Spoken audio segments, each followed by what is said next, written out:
Hello, आप सबको जय मसीह की।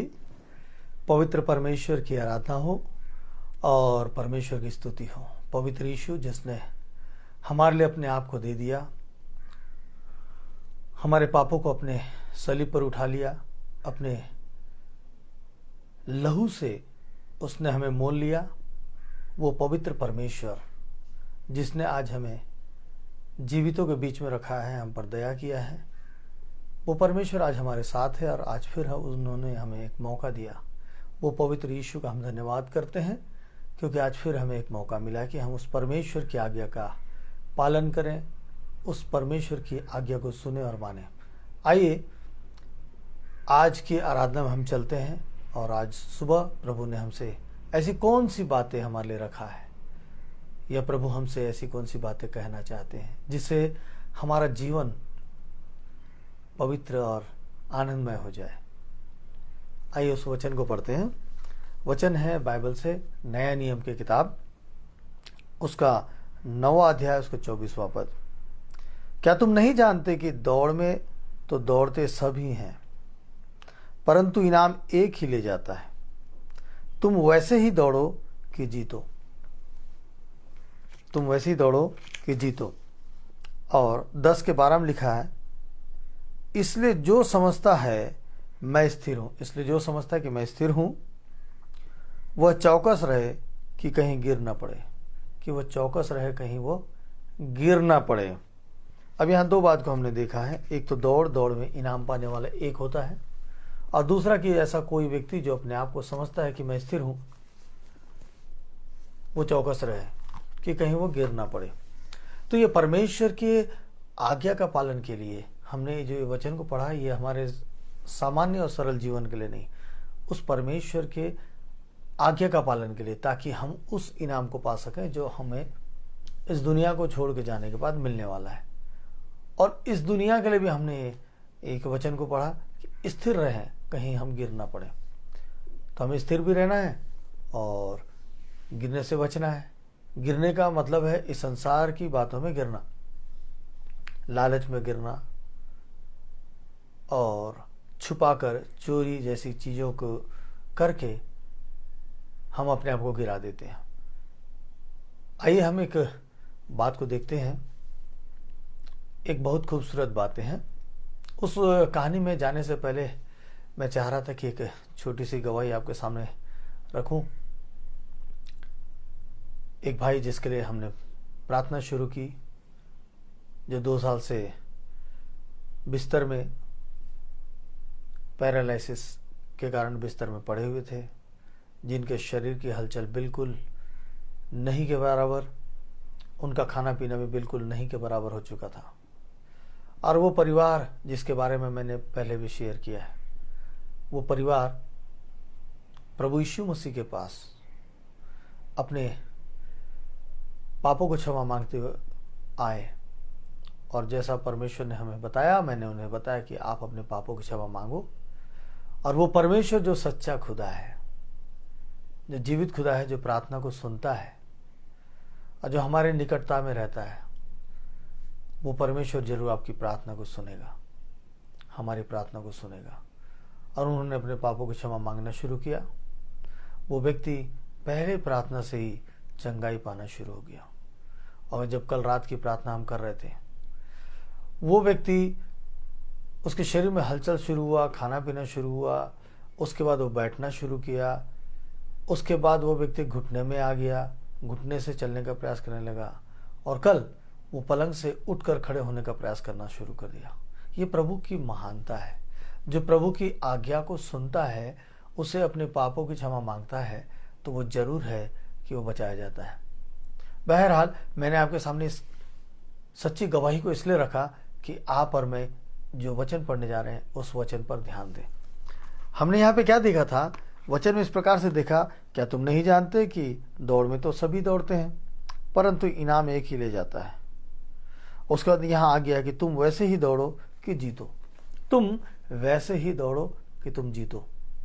और मैं उस भैया के लिए बड़ा प्रसन्न हूं कि वो भैया अपने दौड़ को जीत रहे हैं, क्योंकि उन्होंने पापों की क्षमा मांगा और वो अपने आप को छुटकारा में महसूस कर रहे हैं, वो जीत रहे हैं। अब जब हम जीतने वाले लोग हैं, यहाँ पे लिखा है इसलिए जो समझता है मैं स्थिर हूँ, इसलिए जो समझता है कि मैं स्थिर हूँ वह चौकस रहे कि कहीं गिर ना पड़े, वो चौकस रहे कहीं गिर ना पड़े। एक पुराने नियम में, बाइबल के पुराने नियम में एक ऐतिहासिक घटना है, और वो ऐतिहासिक घटना ऐसी है, अकान नाम का एक व्यक्ति है, और यहोशू के ज़माने में, मूसा के बाद यहोशू को इस्राएली को आगे ले जाने के लिए नेतृत्व मिला। उस नेतृत्व में जब ये इस्राएली आगे बढ़ रहे थे परमेश्वर के वाचा के स्थान पर, जहाँ परमेश्वर उनको ले जाना चाहता था, उस खूबसूरत वादियों में, उस बीच में इस्राएली बहुत सारी गलतियां करते थे। अब एक जगह पे जब राज्य को जीतने की बारी आई तो परमेश्वर ने कहा था कि जब तुम वहां से जीतोगे तो वहां के जो जितने भी अर्पण की हुई वस्तुएं हैं, और चाहे कोई भी वस्तु है, तुम क्या करना, सबको नाश कर देना, सबको नाश कर देना, कुछ भी अपने लिए नहीं रखना, सबको खत्म कर देना, आग में डाल देना, सोना चांदी या अर्पण किया हुआ कोई भी चीज भी हो वो भी रख देना, मत लेना। और इस बात को बोलने के बाद जब ये आगे बढ़ते हैं इस्राएली और जीतते रहते हैं, उस देश को जीत के आ जाते हैं। अब आगे बढ़ना था तो एक छोटा सा नगर है ए नगर।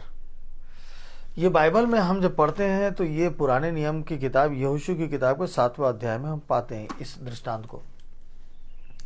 तो उस ए नगर को भेदिये को भेजते हैं, यहोशू बोलते हैं कि कुछ भेदिये को भेजो कि वो राज्य कैसा है, कितने लोग हैं वहाँ, उसको जीतने के लिए हमें क्या करना पड़ेगा, प्लानिंग। और यहाँ से कुछ लोग जाते हैं, जाकर वहाँ से संदेश लाते हैं, देख के सब कुछ घूम फिर के रेकी करके आ जाते हैं। आने के बाद बताते हैं कि हमें वहाँ पे ज़्यादा लोग को भेजने की ज़रूरत नहीं है, ज़्यादा लोग जाने की ज़रूरत नहीं, कुछ अच्छे कुशल 3000 करीबन अगर हम वहाँ पे सैनिक लेकर जाएंगे तो उस ए नगर को हम जीत लेंगे, क्योंकि वहाँ की जनसंख्या बहुत ही कम है और वहाँ ज़्यादा लोगों को कष्ट देने की ज़रूरत नहीं है। ठीक है, तो यहोशू उनको भेज देता है कि जाओ और उस ए नगर को जीत के आ जाना। जब ये जाते हैं और कुछ आगे बढ़ते हैं तो इनको उल्टे पैर लौटना पड़ता है, और तकरीबन उसमें से 36 लोग इसराइली से मारे जाते हैं। ए नगर के लोग उनको मारना शुरू करते हैं और ये उल्टे पीठ दिखाकर भाग के आते हैं।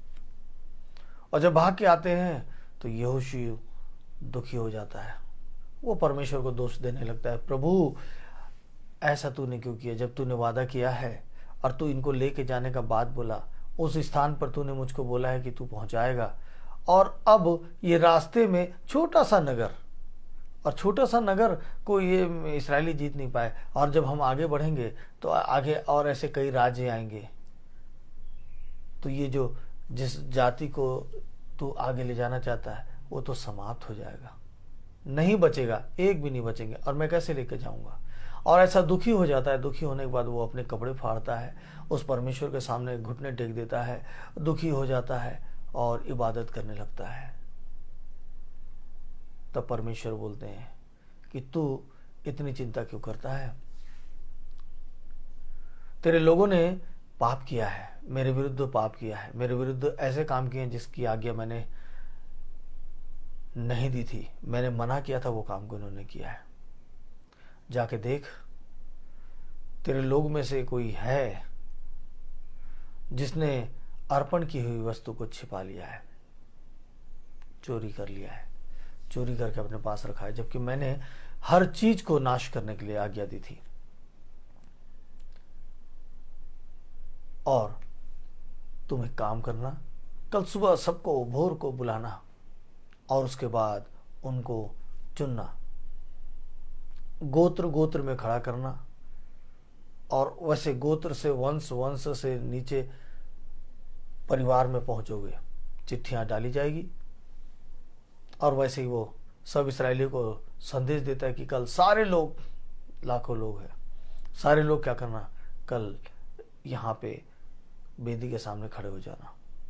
और उसके बाद चिट्ठियाँ डाली जाती है, गोत्रों के नाम से डाली जाती है। वैसे करते करते वंश तक, वंश के पिता तक, पिता के बाद पुत्र, परिवार तक आता है। तो जब परिवार तक आता है तो वहां पे एक व्यक्ति पकड़ में आता है, उसका नाम है अकान। फिर अकान से यहोशू बोलता है कि तू मुझसे कुछ मत छिपा, ना तू परमेश्वर से कुछ छिपा, जो तूने गलती की है वो सारी बातें यहां पे स्वीकार करके बोल डाल।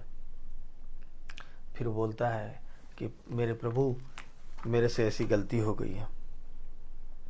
अकान ने यहोशू को उत्तर दिया, सचमुच मैंने इस्राएल के परमेश्वर यहोवा के विरुद्ध पाप किया है, और इस प्रजा ने इस प्रकार मैंने किया है कि जब मुझे लूट में शिनार देश का एक सुंदर ओढ़ना और 200 शेकल चांदी और 50 शेकल सोने की एक ईंट देख पड़ी। क्या क्या?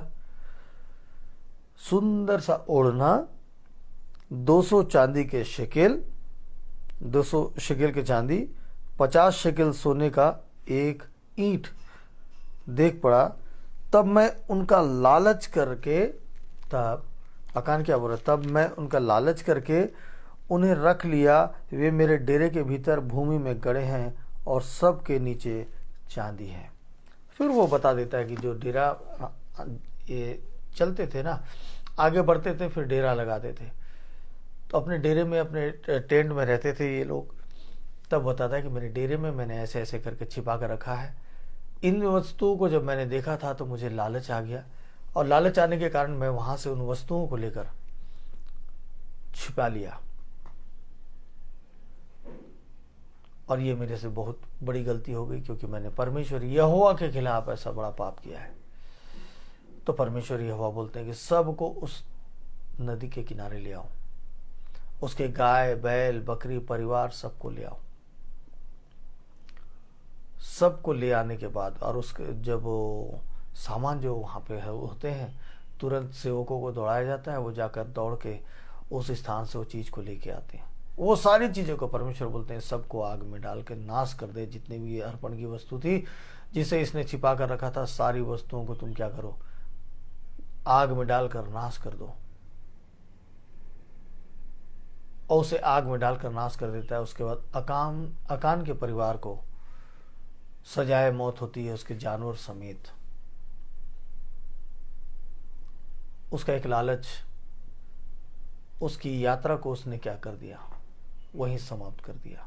परमेश्वर इस्राएलियों को एक ऐसे राज्य को देने जा रहा था, एक खूबसूरत स्थान में बसाने जा रहा था, और उस स्थान के लिए चले थे। लेकिन इस व्यक्ति ने रास्ते में इतनी बड़ी गलती कर दिया, इतनी बड़ी गलती किया कि पूरा परिवार, पूरा जानवर, पूरे बच्चे, बीवी बच्चे समेत वो परिवार समाप्त हो गया। अब फिर वो उसी वचन को हम पढ़ते हैं नए नियम में, पहला कुरिन्थियों उसका 9:24 में। यहां क्या लिखा है, क्या तुम नहीं जानते कि दौड़ में तो दौड़ते सभी हैं, परंतु इनाम एक ही ले जाता है। तुम वैसे ही दौड़ो कि जीतो, तुम वैसे ही दौड़ो कि जीतो। हमको कैसा दौड़ना है जिससे हमें जीतना होगा, इस दृष्टांत, इस ऐतिहासिक घटना से हम सीख सकते हैं, समझ सकते हैं कि हमें कैसा दौड़ना होगा, किन बातों को मानना होगा, किन बातों को छोड़ना होगा। आगे 10:12 में जो लिखा है, इसलिए जो समझता है मैं स्थिर हूं वह चौकस रहे कि कहीं गिर ना पड़े। इसलिए जो समझता है कि मैं चौकस हूं वो स्थिर रहे, कहीं गिर ना पड़े। दो बात है, वो व्यक्ति जब वो वहां पे जाता है और उस जगह को जीत के लाते हैं, तो उस वक्त वो व्यक्ति अपने आप को चौकस समझता है, और वो सोचता है कि परमेश्वर भी नहीं देख रहा, कोई भी नहीं देख रहा, मैं इसको क्यों न छिपा लेता हूं, जब वहां हम बसेंगे तो ये धन संपत्ति मेरा काम आएगा। शैतान गजब का काम करता है, बड़े आसानी से उसको, चतुराई से उसको पकड़ लिया। शैतान जानता था कि इस राज्य को मैं बचा नहीं पाऊंगा, इस राज्य को ये इस्राएली जीत जाएंगे, लेकिन मैं क्यों ना इसमें से एक परिवार को तो पकड़ लूं जिसे मैं पूरा सत्यानाश कर दूंगा, खत्म कर दूंगा। इसको कोई भी एक पकड़ में आएगा तो उस व्यक्ति को मैं उस स्थान तक जाने नहीं दूंगा। एक व्यक्ति के कारण एक परिवार को मैं लेकर उस स्थान पे जाने से रोक लूंगा। और वो शैतान रोक लेता है, लालच दिखा देता है, देख कितने सोने, कितना चांदी, कितना सुंदर ओढ़ना, कितना बढ़िया चीज, तो एक काम कर, इसको तू छिपा ले। जब तुम उस देश में बसोगे तो तुम्हारे पास क्या होगा, कुछ तो होना चाहिए, तो ये सारी चीज तब उस वक्त तुम्हारे काम आएगा। पकड़ लिया, और उस पकड़ने के कारण क्या हुआ, वो परिवार पूरा समाप्त हो गया। आपके मेरे जीवन के लिए आज का संदेश यही है कि परमेश्वर की आज्ञा का हम उल्लंघन करते हैं और शैतान हमें लालच, इस संसार के बाकी चीजों में लालच दिखाता है, उभारता है, और हम परमेश्वर के विरुद्ध अगर ऐसे काम कर लेते हैं तो हम अपने सुंदर जीवन को खो लेते हैं, खो देते हैं। और जबकि परमेश्वर ने बोला ऐसा दौड़ो कि तुम इनाम पाओ। फिर परमेश्वर ने बोला कि जो अपने आप को समझता है कि मैं स्थिर हूं वो भी चौकस रहे। तो हमें चौकस रहने की बारी है। कोई इनाम पाने के लिए दौड़ तो रहा है, लेकिन उस बीच में अगर शैतान आके दरवाजे में खटखटाता है, रोकता है, भैया रुक जाओ, जरा मेरे सामान को तो देख लो, फिर आगे बढ़ना, जरा ये तो देख लो, और यहीं से हमारी तरक्की रुक जाती है। हम बड़े बड़े सेवक बनते हैं और सेवक में बनकर आगे बढ़ते हैं और एक समस्या में आके खड़े हो जाते हैं। हमारे ऊपर एक ऐसी मुसीबत आ जाती है, ऐसी समस्या आ जाती है, और उसके बाद हमारा परिवार नाश होने चले जाता है। वो गलती, एक ने गलती की, पूरा परिवार भुगतता है। एक ने गलती की, पूरा परिवार भुगतता है। और ये खूबसूरत और खूबसूरत वचन जो परमेश्वर ने आज हमें देकर शिक्षा दी है, ये एक समझदारी की शिक्षा है। आप और मैं जरूर समझ चुके हैं। मेरे विश्वासी साथियों, मेरे विश्वासी भाइयों, मेरे विश्वासी बहनों, जब वो भाई जो मसीह को पहचानता भी नहीं और सिर्फ 5 दिन की प्रार्थना में वो भाई चलने के लायक तैयार हो गया, सिर्फ प्रभु यीशु मसीह से पापों की क्षमा मांगकर, तो सोचिए कि वो कैसा दौड़ने जाने वाला है, कैसे दौड़ने वाला है। वो व्यक्ति दौड़ने वाला है भाई। तो आप और मैं क्यों ना दौड़ सकें? आप और मैं क्यों ना दौड़ पाएंगे? पवित्र सामर्थी प्रभु परमेश्वर यहोवा हमारे साथ है, और शैतान भी हमें रोकने के लिए हमारे साथ है। हमें चुनाव करना है कि हमें क्या करना है। इसलिए परमेश्वर ने आज हमें यह शिक्षा दिया कि हमें क्या चुनाव करना है, कैसे चुनाव करना है, और कैसे हमें पाना है। स्थिर भी रहना है और बिल्कुल निश्चिंत नहीं हो जाना है। हम निश्चिंत होंगे और शैतान वहीं हमको और हमारे पूरे परिवार समेत हमको नाश के गड्ढे में ले जाएगा। तो तैयार रहिए और परमेश्वर से बातें करते रहिए। दुआ प्रार्थना के साथ साथ वचन में बने रहिए। प्रत्येक दिन इस पवित्र शास्त्र को पढ़िए। जिसके पास पवित्र शास्त्र नहीं है वो मोबाइल में डाउनलोड कर ले, लेकिन प्रत्येक दिन पढ़े जरूर। जब हम पढ़ते हैं तो हमें शिक्षाएं मिलती है, शिक्षाएं मिलती है तो हम अपने जीवन को सीधा रख सकते हैं। प्रभु आप सबों को आशीष दे इस खूबसूरत वचन के द्वारा। प्रभु आपको बहुत आगे बढ़ाए, बहुत तरक्की दे। यदि आप किसी भी समस्या में हैं तो आज मैं प्रभु से विनती करता हूं कि प्रभु आपके समस्या को दूर कर दे। आज आपको ऐसी दौड़ की ओर ले चले जहां आप जीत पाओ, गिरने से बच जाओ। यदि आप गिर गए हैं तो प्रभु हाथ बढ़ाकर उठा रहा है। मैंने शुरुआत में ही कहा कि प्रभु ने अपने लहू देकर हमें खरीदा है, तो हमें बचाएगा। आइए प्रार्थना में चलते हैं। पवित्र सामर्थी प्यारे प्रभु यीशु मसीह उद्धार करता पिता, आपने हमारी प्रार्थना को सुना है। अब तक आपने हमें संभाला है और आज फिर आपने एक ऐसी शिक्षा दी है हर उस परिवार के लिए जिसे आप एक उन्नत देश में ले जाना चाहते हैं। प्रभु उस स्वर्गीय राज्य में ले जाना चाहते हैं। प्रभु आप नहीं चाहते कि वो व्यक्ति गिर जाए। आप नहीं चाहते कि वो व्यक्ति की यात्रा आधे में ही समाप्त हो जाए, वो व्यक्ति उस यात्रा में पहुंच ही ना पाए। पिता परमेश्वर, प्रभु आपसे विनती है कि आज जितने लोग इस वचन को सुने हैं या अब कभी भी इस वचन को सुनेंगे, वो सुनने वाला व्यक्ति पिता परमेश्वर उस स्वर्गीय दौड़ में आगे बढ़ जाए, उन्नत दौड़ में आगे बढ़ जाए, और मेरे पिता परमेश्वर आनंद मिल जाए। प्रभु हर एक के संग और साथ रहना। आज कई लोग जो प्रार्थना कर रहे हैं पिता परमेश्वर, उनकी प्रार्थना को सुनिए पिता। आज मेरे पिता परमेश्वर जितने लोग का जन्मदिन है पिता, उनको आप एक नया जीवन और नई राह बताए हैं पिता परमेश्वर। वैसे लोग आज नया जीवन पा रहे हैं पिता। प्रभु कई सारे लोग प्रत्येक दिन सुबह से लेकर रात तक प्रार्थना कराते हैं पिता। उनके सारे विषयों को मैं आज आपके सामने रखता हूँ। हर एक व्यक्ति पिता परमेश्वर गवाही के लिए खड़ा हो जाए, गवाही के लिए खड़ा हो जाए। प्रभु एक बार फिर आपके दासों को, आपके सेवकों को मैं आपके हाथ में सौंपता हूँ। प्रभु इन दिनों में पिता परमेश्वर शैतान अपने तांडव को मचा रखा है। आपके सेवकों को पिता परमेश्वर बड़े तकलीफ को दे रहा है पिता, और बड़े तकलीफ का सामना करना पड़ रहा है। प्रभु जी, उसने अपने ऐसे ऐसे दासों को खड़ा किया है जो लोग इकट्ठे होकर आपके दासों को, आपके सेवकों के ऊपर चढ़ाई करते हैं। मेरे प्रभु जी, उन सारी बातों में उनकी रक्षा करना, उनको हिम्मत और हौसला देना, ताकि वे स्थिर बने रहें पिता, गिर न पड़े पिता। धन्यवाद प्रभु, आपने प्रार्थना सुना, आपके बहुत मीठे नाम से मांगता हूँ, आमीन। आज का एक खूबसूरत वचन, खूबसूरत और बहुत ही खूबसूरत, आपके लिए एक नई शिक्षा है और नया आधार है। चुनाव आपका है, आप चुन सकते हैं कि कौन से जीवन को आप पाना चाहते हैं। परमेश्वर आप सबों को आशीष दे, हर उस व्यक्ति को आशीष दे जो चाहता है कि उसे तरक्की मिले। और आपसे मेरा निवेदन है कि आप अपने पड़ोसी, अपने लोग जिनसे आप मिलते हैं, उठते हैं, बैठते हैं, उनके बीच में उनके लिए प्रार्थना कीजिएगा। कई ऐसा परिवार है आपके मोहल्ले में, कई ऐसे परिवार हैं जो दुखी तो हैं, लेकिन अपने फाटक के अंदर, फाटक के बाहर वो अपने आप को खुश दिखाना चाहते हैं। आज आपसे विनती है, आप अपने मोहल्ले के लोगों के लिए नाम ले लेके प्रार्थना कीजिएगा, क्योंकि प्रभु आपके मोहल्ले में बहुत बड़े बड़े काम करने जा रहे हैं। लोगों के दुख को दूर करने जा रहे हैं, लोगों की समस्या को दूर करने जा रहे हैं। प्रभु आप सबको आशीष दे। और वक्त रहा, कल दोबारा प्रभु चाहेगा और हमारे जीवन में वक्त रहा तो हम फिर मिलेंगे। आज हमें इजाज़त दीजिए। परमेश्वर ने खूबसूरत वचन दिया है, क्यों ना हम आज उस वचन में चलने के लिए आगे बढ़ें। तो आप सब अपने परिवार के साथ खुश रहिएगा, प्रार्थना कीजिएगा। आप सबों को जय मसीह की।